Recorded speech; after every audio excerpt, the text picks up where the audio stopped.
It's very easy to say, I'm gonna do the right thing, I'm gonna be a good person, but come under oppression, come into poverty, come into watching your daughter starve, come into watching your other daughter be killed, come to watching your sons being buried and people mocking, come to those states watching the people who are with you, who trust you, believe in you, love you, would die for you, and you watch them get severed and killed and persecuted. Then try doing the right thing. 1,500 years worth of atheists and Orientalists who have looked into this man's life, they looked at his response at time of extreme difficulty. Who was he really? He is a mercy to mankind. He passes no man except that he would smile. He would not walk past the indigent or the destitute without offering or lending aid, etc. This man, at his worst, when he had nothing and someone else who had a little, but still they were ungrateful, they would beg, please give me. And he had nothing, he would say, wait, I'll be back. And he would go find another person that trusted him and said, brother, let me borrow a few things. And he would borrow and he would come back and he would give.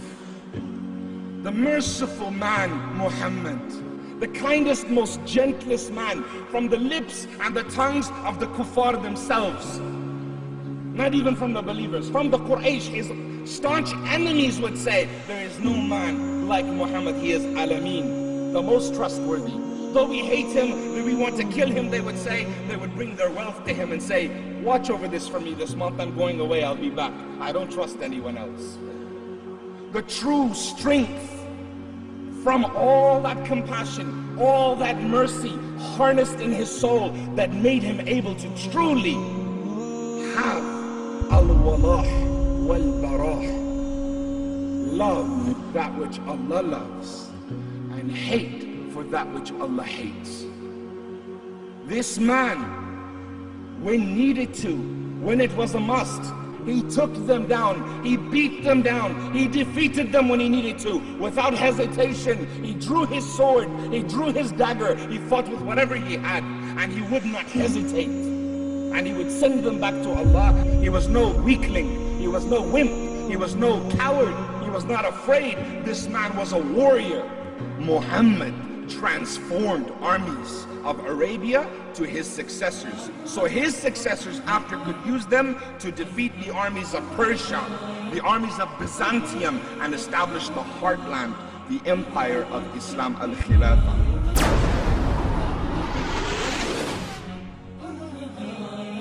You're the best person I've ever known, best friend I've never met.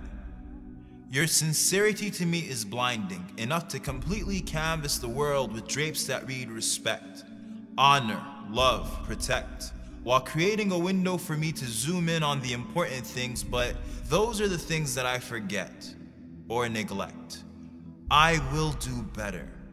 Your ummah is fine, not because of me or mine or wounds that heal with time, those who would die for a dollar sign, but because a promise is divine. So when we feel like we're at our worst and our sadness would cause our hearts to burst, it feels like there are times when there are angels within our lines, or hovering over squares with chance of freedom in the air, and though tyrants may step on our necks, we smile, for history has always been on our side.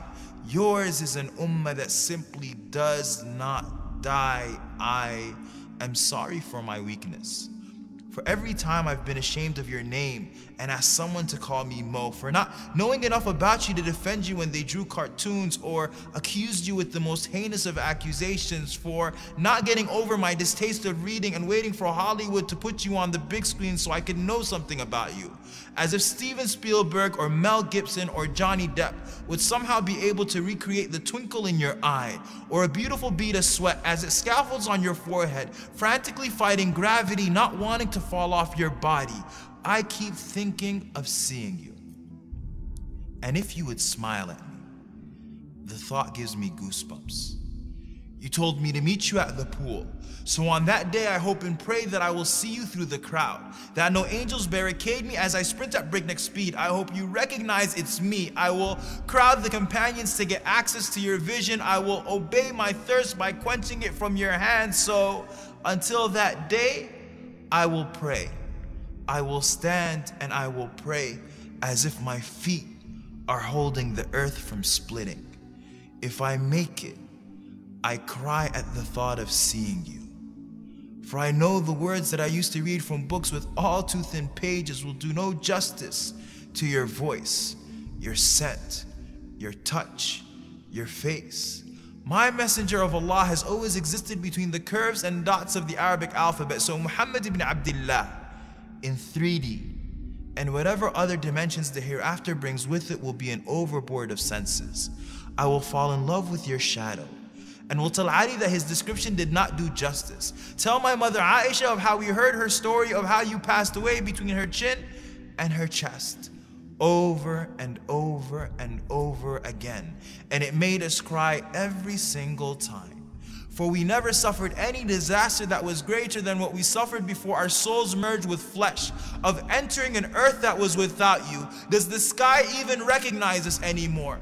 And I will sit in the shade of your smile and will ask you your story directly from your mouth as we sip on salsabil ice cold, and will be terribly embarrassed if you ask me for mine, 'cause I never did anything right other than loving you. And then, if you let me, I would love for a hug.